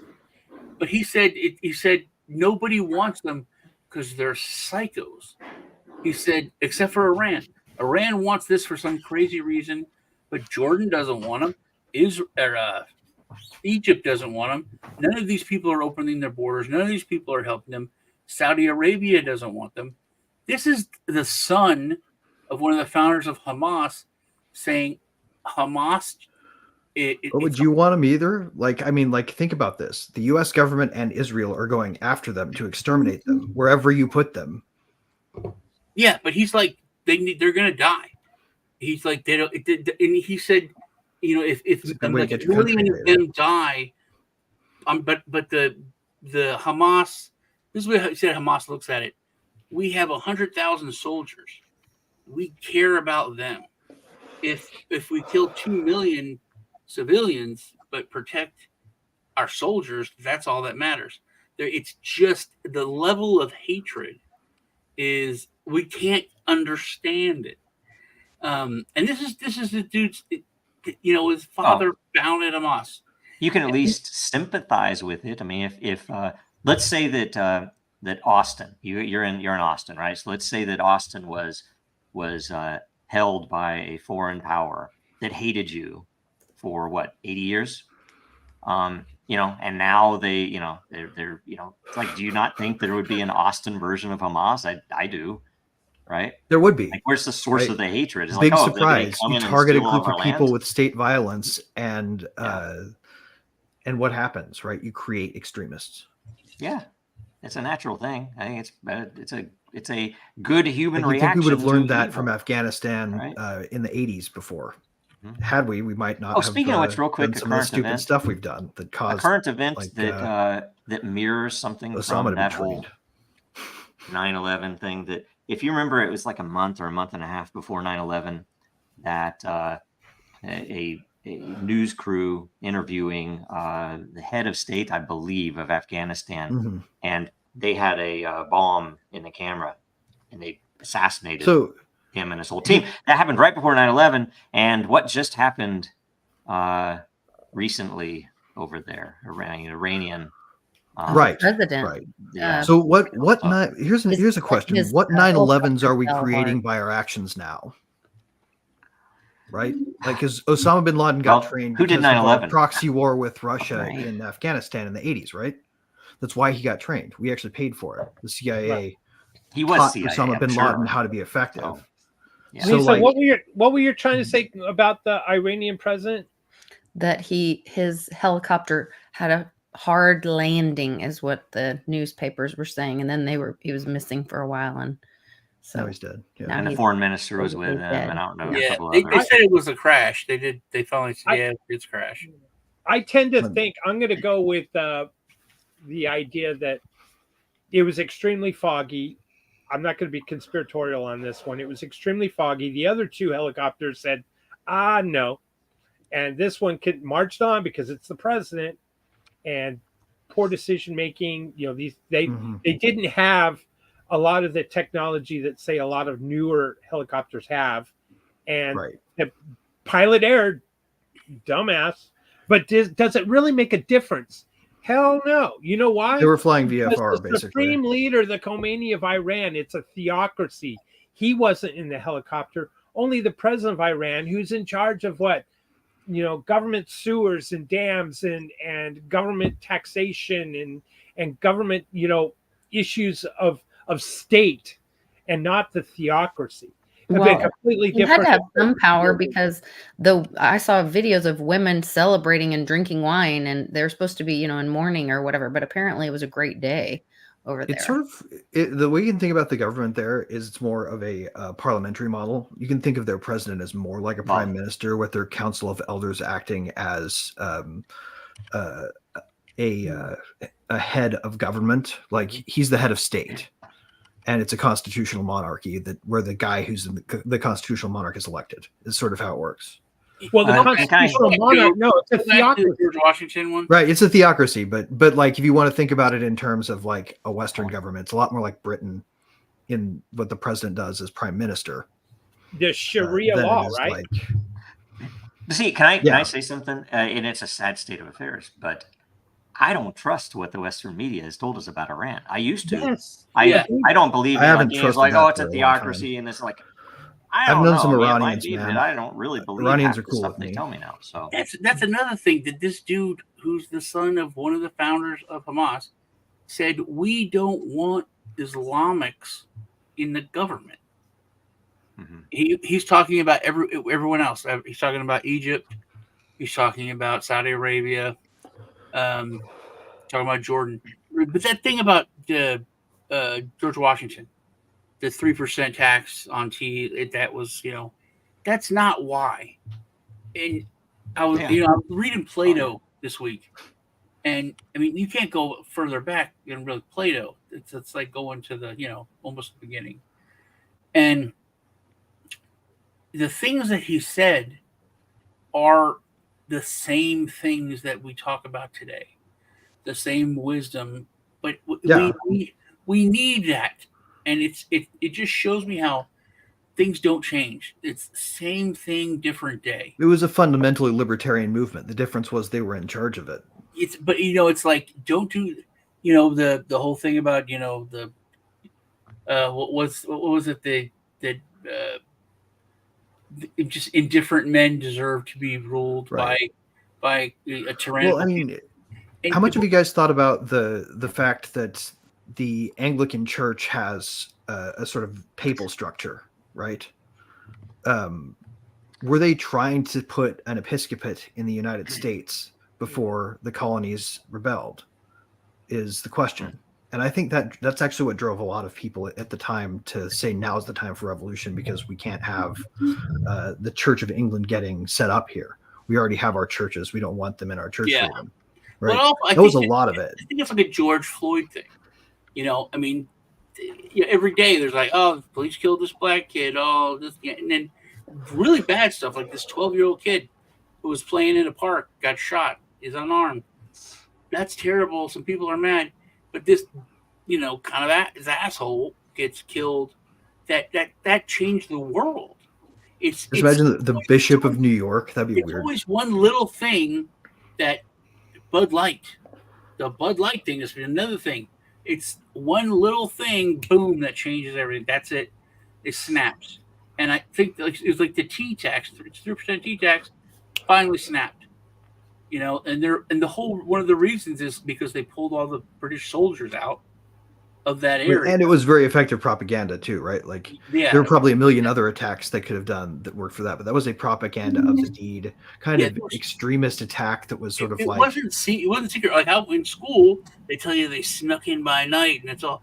There was like hundreds of people out there on the docks, like partying and praising it. The United States invented modern asymmetric warfare. Can you go back to that Ian Smith meme, the gym owner in New Jersey? He was recently Yes. found innocent, which I think is the idea of trying to hide the trying to get us to forget. But what he said here was just amazing. To quote him, because there could be some people that are just listening and not watching. It says everything the government is doing right now is designed to make you fat, weak, stupid, depressed, lazy, and reliant on the crumbs they wipe off their plates. Health replaced by pharmaceuticals, education replaced by programming, hard work replaced by handouts. These people hate you. And he's speaking to the government after they Yep. were trying closing down Right. during the great infection. What a hero. What a hero who stood up, Yep. stood up against the tyranny and said, no, I'm not going to close. It is the right thing to do to keep us healthy and not weak. Yep. And what a hero. Right. I just Yeah. People find going it to the gym is And by what the you way- need in a pandemic, right? By the way, I do think, and this is why, although imperfect, I'm thankful for some of what has happened in the recent year and a half or so with free speech in America, because it was really looking bad for a while. But the key question, and there are a bunch of the closer you get to it, the more obvious it is that the Fed finances all of it. We have to get rid of the Fed. No matter what, we have to get rid of the Fed. That's Well, what the Fed will Bitcoin get was rid of for. itself. Bitcoin was co-opted, was hijacked. That's not what its goal is right now. I've We have to noticed get rid of more the Fed. people understand that now. But More regular the people source are of that, saying that now. and I will say this, and I'll probably get attacked for it, I'm sure. But the big issue of our day is effectively dual citizenship. You have too many traitors that are in positions of power in this country and in the West generally that have caused all of these issues. And it's because they hate us. They don't have, they think of us as cattle. So what needs to be understood by people. And it's, it's just frightening one way or There's another. something very eye-opening to me about this in specific. In New Jersey, this was a little thing, but it was such a huge eye-opening event to me during that time. Tucker Carlson was interviewing the governor of New Jersey. The governor of New Jersey. And he's how he does this. I used to do it in sales when I was a financial advisor. I called it the Columbo effect. If someone was like, "Oh, okay, well, I'm going to think about it," or "I don't know about that," I would act like it's the first time I ever heard it. Like, he does it a Columbo lot. was like, "I'm just confused. Like, no one's ever said that to me," and they're like, "No one said that? No, ever." And they're like, "What's wrong with me? Why didn't I say that?" And so Tucker Carlson interviews like that. He acts confused all the time, and he asked the governor, "Well, so I just was wondering. So you're closing the churches, and people can't go to churches, they can't go to gyms, but you're keeping open the liquor stores and strip clubs. Just what's the reasoning from that? Just wondering. I'm just a little confused." And the governor of New Jersey said, "That's above my pay grade." He said that to me. That was like, he just said he's being controlled. But you're issuing the order. He's right? the governor of New Jersey. Are you not responsible for this? How does that He not? wouldn't be in office if he wasn't controlled. No, that's it. I mean, no one got that point. He was like made fun of, like he was an idiot. But That's to me, that's why you have to be very careful about religious followings of politicians. I mean, it's like, I was a Trump supporter mostly because I knew he could disrupt stuff and shake stuff up. I was a McAfee supporter. He would have been better at it. McAfee would have been could you imagine the panic that would have ensued had he been elected instead of Trump? God. Could But you here's imagine the the thing. chaos? I think crazier stuff's coming. God, I love It's it. almost like how an earthquake works, where enough pressure builds up of these plates moving, and the longer it builds up, the bigger the quake's going to be, and that's what we're headed towards, because they've been able to keep everything, keep people placated. Oh, you have your McDonald's, you have your Netflix, you have your football. Everybody's happy, and we can keep stealing all the money out from underneath. And the psychological research continues, right? They're still developing the information weapons to higher levels of efficiency. It's coming because people are freaking waking up, and it's going to be crazy what's coming up in By the way, did you know about this one? This one's kind of creepy, and it's not being reported anywhere. And someone on 4chan actually got someone to post something in response that people on 4chan are pretty smart about this stuff. That there is this group that went in and attacked some of the protesters in the anti-genocide protesters, pro Gaza, humanitarian stuff. And these people were sent in and they attacked them violently. They've not been arrested. They've not been charged. Guess what they were? They were literally IDF soldiers that happened to be on, they were here on a trip. And it's like, I would think that's an act of war, but it's kind of creepy. Anyway. Yeah, that was kind of creepy. Yeah. Did not know that. It's not good. And nobody reports it, and they'll not be charged. Why is that? Why would this dude who hit someone with a 2x4? It's a mafia. It's a cartel state that's controlling everything. Right. The intel super state. There you go. What do you think it's very simple. It's criminal, right? It's like imagine if the world, the country back in the Depression era of Prohibition had been taken over completely by Al Capone and run that way. Yeah. Right. Yeah. What would be the functional difference? I have mixed feelings on this thing that's happening. Florida, I think Texas, Arkansas, they're passing this law that says if you're here on a student visa, you're going to school, that if you're part of this protest, even if you're peaceful, but if you have this opinion, you get deported. You lose your visa. You get kicked out of school and sent back to your country. I don't know. It's one of those things that, like Lee and Lisa talked about, where it's like, it's like hooray for our side, but could be. What if it was? Is that really what it is? I mean, you think about it. These people will fight tooth and nail against deportation of illegal aliens who are here, not being taxed and taking benefits. Right. And when they're here under asylum, they get access to citizen benefits. Yeah, they're getting ready to vote. As soon as it involves Israel, all of a sudden, wait, we need to deport these people. These people are horrible. It just seems illegal asylum gets access to Medicare. Yeah. Well, by the way, there's a law or a bill pending where they're wanting to give full military benefits, health benefits, and whatnot if you fight in the Israeli Defense Forces. Look it up, and they're trying to pass the US? That. Yes, and these people are traitors. They're traitors. And they're criminals, is what they are. They're looting us. Yeah, we're being looted by the Clown Brigade, basically. That is treason. The question is when did the coup happen? It's either. I mean, the base of it, in my opinion, is 1913, because that's when the base. Yeah, but the correct one was probably AFK. Was the I think it was G-Dub was the real beginning of, or not G-Dub, but George Senior was the beginning of the current regime's. That's when they plans. I think he and Clinton were in collusion. Yeah. Oh yeah. I think the merger he did a lot when he was vice president under Reagan. Yeah. I think he did a lot behind the scenes.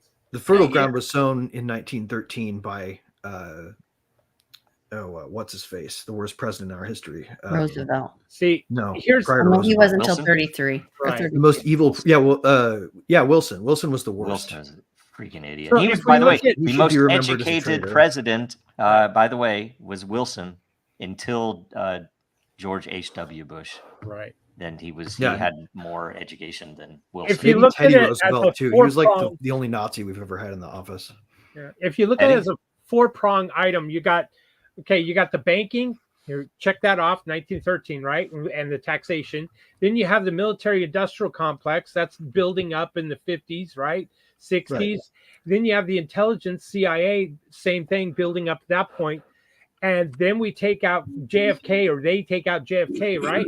And so then the last item is MK Ultra, or excuse me, Mockingbird, where we got to take over the, intelligence got to take over the media. MK Ultra was important too. Yes, and all of that come together is kind of like the branches of evil, or the roots of evil that grew up to be this tree that's got to get cut out and rooted out. Yep. But the funny thing is, all of it sort of looks like a malignant AI, right? If a super intelligence of pure evil were to come to power and start doing stuff, it would look a lot like the people currently in charge. I think their solution to it is to outcompete it. Right. The fear I have is maybe it's just like the topic today is the doctors who are trying to come up with these ideas and research a way of extending our lives. They're doing it for the right reasons, but they're going to get co-opted by big pharma. Well, just the same is AI is going to get corrupted, or already is. Maybe some of these people who are developing trying to build up society. But there's open source AI out there too that's actually pretty goddamn amazing. Yeah, and it's getting better. Yeah. The good guys have a side in all the fights that is not a completely hopeless position. Oh yes. I don't know if y'all remember, there's a guy that he said that he created a car that ran on water. Yeah. Back I think in the 70s, and then his patent was stolen. That reminds me of an interesting piece of news. And then but it's coming back out. Like people are starting to. So a giant lithium discovery was made in the United States recently. This is news. Really? And you know where it was? Grand Canyon. It was in the effluvium from fracking. Basically, the water that you inject using the hydraulic pressure was leaching minerals out of the tar sands, and the minerals leached out happened to be this massive discovery of lithium. The process of fracking extracting the ability to make 60% yields off of this ore, or off of this liquid. When you extract it, it's basically like the biggest find in the world. Yeah. It makes North Dakota, it makes the Chinese situation that whole area up north, right? Yeah, that's great. It may be a side effect of fracking altogether. Yeah, I don't know if that's been found in Texas. About prices difference, like McDonald's, Taco Bell, that kind of stuff in the past 4 years, how it's went up dramatically. Yeah, I think if we looked at Bitcoin versus just the dollar. Oh yeah, so that's insane, man. How much, like how many Big Macs could you get for 0.001 Bitcoin, dude?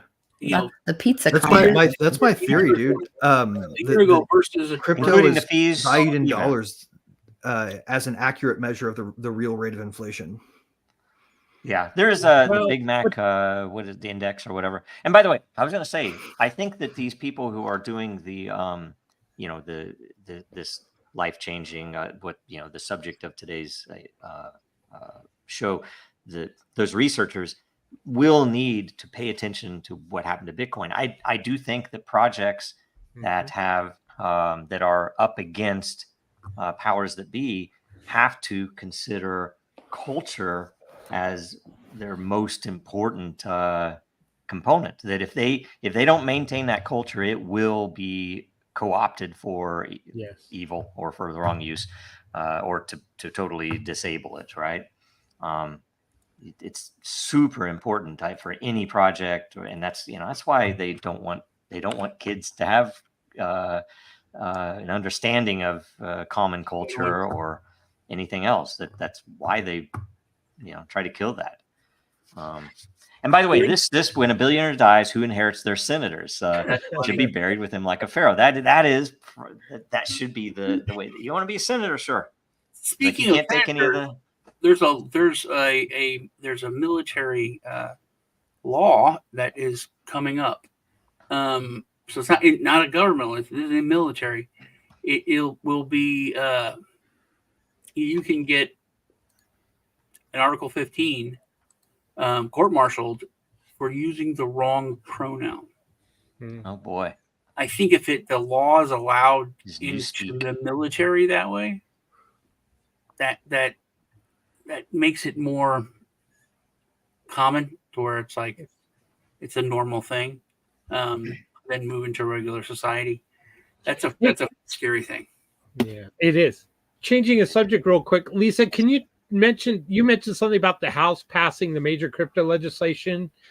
Yeah. Fill us in on that, because I'm kind of watching it, but I looked at the article and it says a fiction point. It's blah blah blah SEC, but I also said that it says that it's not the friction point. I'm sorry, but it also provides clarity for which tokens will be responsible of the U.S. Securities Exchange Commission on how such projects could attain regulated status with the agency.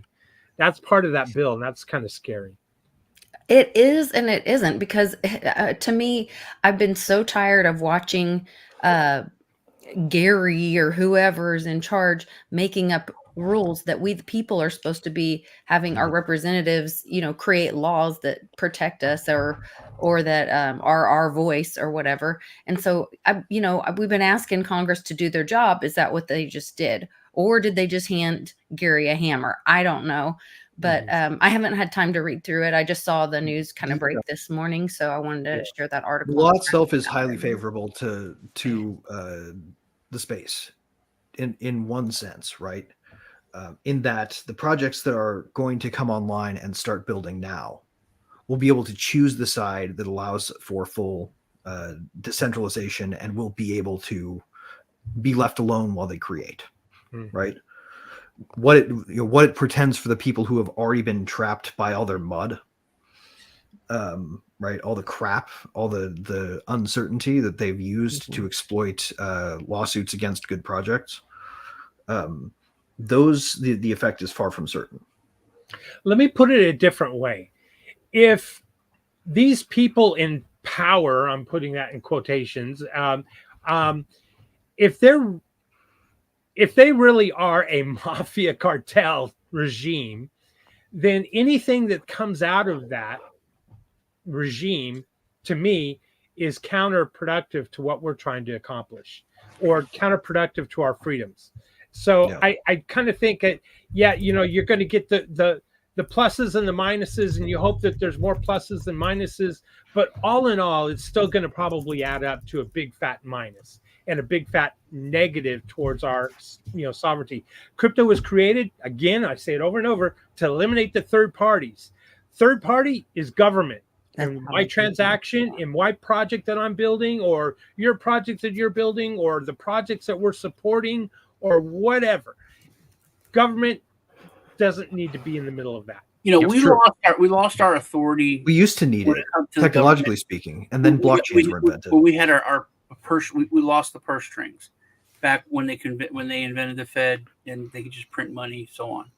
But our government lost the control of the purse strings when Bush, I think it was Bush, it was under Reagan, but I think it was him that did it, made it so that government NGOs could get money from both the Fed and the government.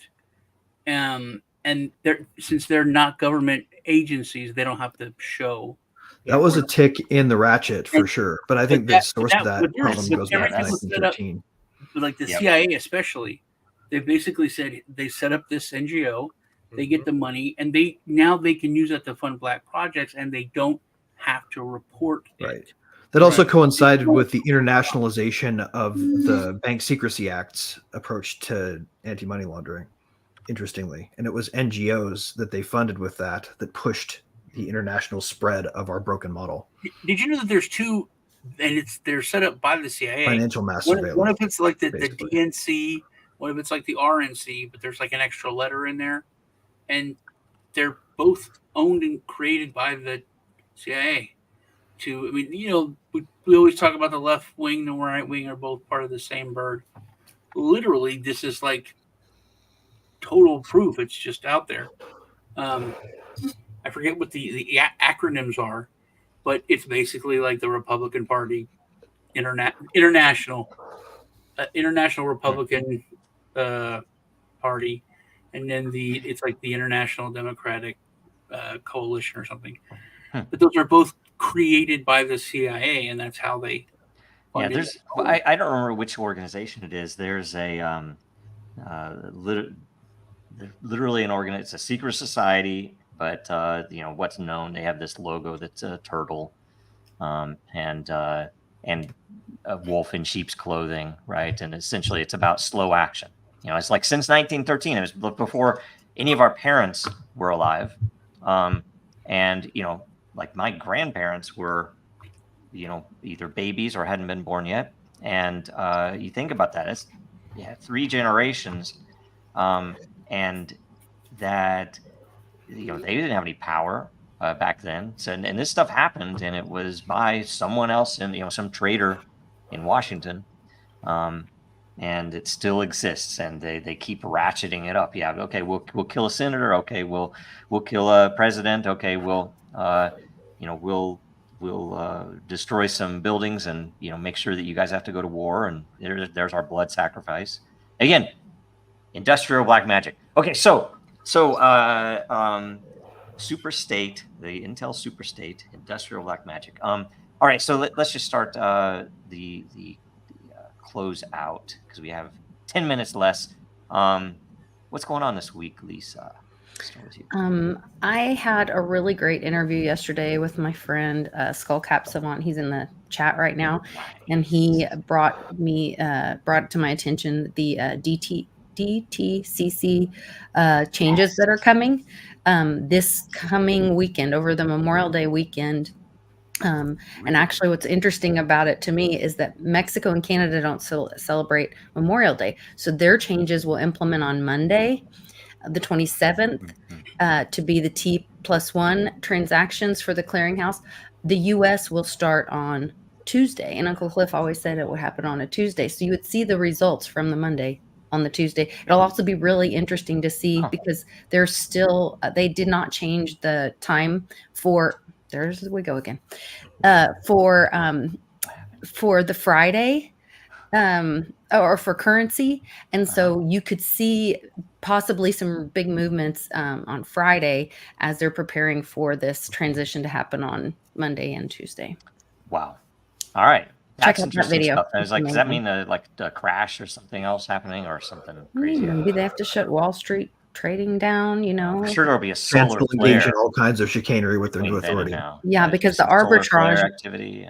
opportunity is huge. At least until they overturn. This is the key thing to remember, right? They're going to overturn Chevron deference, and once Chevron deference is overturned, the interpretive authority of agencies will be a lot more or a lot more difficult to run without being challenged. Greg, I'm going to have you on to explain the Chevron. I want to know more about this, because I don't understand enough about Chevron deference is the doctrine that says when there's an ambiguous law, we go with the agency's interpretation by rule. We don't interpret it ourselves, say the courts.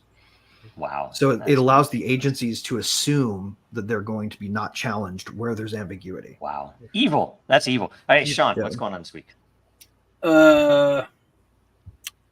got an interview with Joe Rotes tomorrow. All right. Good deal. I might be good to have Greg on too, but so we're going to talk about a lot of crazy stuff. I have some other interviews that I've been trying to work on. I had to, my son was waiting for this package, and FedEx that came, and it had to be signed for, and so we thought that was a package, and then his package came. It was delivered. So we're like, what is that package that has to be signed for? And I looked, and it was from Kosovo. So it was weird. And I was like, well, why do I have this, FedEx from Kosovo? And it's a miner. It's not a person. It's a crypto miner. But I'm sure I'm on some list now. I got stuff coming from Russia, worst possible time. But so check out the interviews. Me and Lisa are on Tuesday. It's around usually 4 to 5. We do the show. That's it. Excellent. All right. I am for I am. Well, let's see. First of all, I enjoy the Truth Tuesdays that Sean and Lisa do on each of their Thank channels you. back to back. They're great. And Lisa and I have done 2 shows now on Monday. So I encourage you to check out her channel, and yours truly is on there. What's going on with me? Well, let's see. The Intel Super State weighs heavy on all of our shoulders, but there's a bright light, a silver lining, if you will. You can mine social media on din.social by evaluating posts, making quality posts, and other people voted up, and you earn matter, MTR. And congrats to, I'm going to be a number go up guy. Do your own research. I'm not your daddy, but congrats to matter. It hit 12 cents this week, 12.8, Nice. 13 cents Wow. from That's pretty good, man. 1.1 penny 6 months ago. And I got a feeling, do your own research. But anyway, if you want to earn crypto, go to Matter, go to din.social and start posting. All it takes is an email. Yep. And I'll see you over there. There is an unpriceable turning point coming up. That's a very good point. Like if that legislation gets a signature, a lot of shit changes. That's true. There's a lot of stuff that, I mean, we've been in dark areas for so long. It's like when positive stuff happens, it's like, well, I don't know if I believe it, right? But it's like it seems like things are. I think things are really moving. That's why prices are awesome, because they tell us the true That's true. current market value of Okay. optimism. Greg, what's up this week? For me this week, I am really focused in on a whole bunch of stuff that, God, I wish I could talk about, but I can't. So I will just say that decentralization of infrastructure is becoming a reality, and it will be much sooner than we think, in the same kind of way that aging is. And what it pretends is that there's no real way for men with guns to tell people to turn things off on the internet. And that's going to change a lot of stuff when people start using that as a development platform. So that's true. That's what I'm excited about this week. Den is looking forward to that too. We really I want think that on Den. just the fact that people are using the word decentralization. I think what's his name has been just like the biggest factor for that. Russell Brand, just talking about the evils of centralized power. Yep. And he's really got the message out there, and people are starting to see why it's important to have power much more decentralized. It's that the word has even worked its way properly, which is surprising as hell, into the halls of Congress. I mean, you have like Ted Cruz has spoken about it. People actually talk, about the good aspects of some of this stuff when they're talking about, it's like, why is everything so horrible? You're like, well, you got to. Johnson talked about it, but now I think it's the least horrible it's ever been, though. That's also true. One wacky thing, Dylan Mulvaney talked about it on Tuesday. Went to Peru and did a post that I shared the link in the private chat. Machu Picchu, and they're like, "I'm here in Peru, Machu Picchu. Look, everyone's so kind here. I feel so safe. It's sad that I have to leave my own country to come to a country where I feel safe."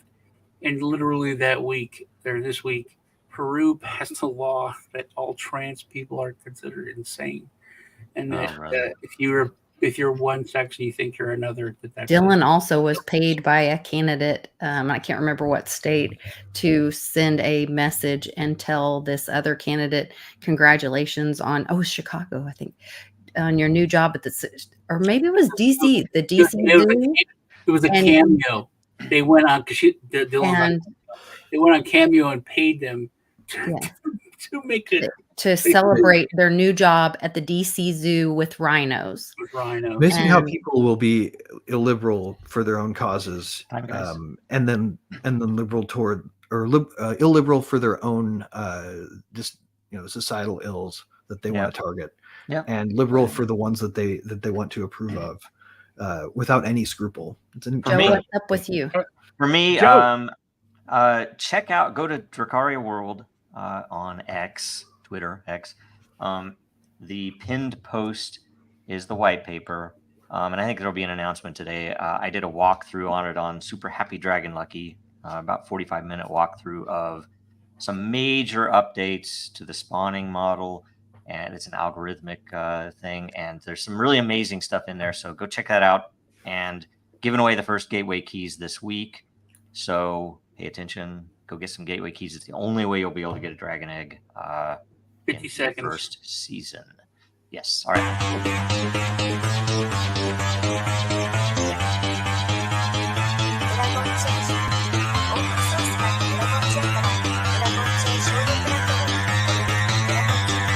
Because that goal will serve to organize and measure the best. Adaptable, all capital, label radical yet rational. Adaptable approach is palpable if this animal is fallible. But that conclusion is laughable, so with for all detachable from the mandible, you see it now?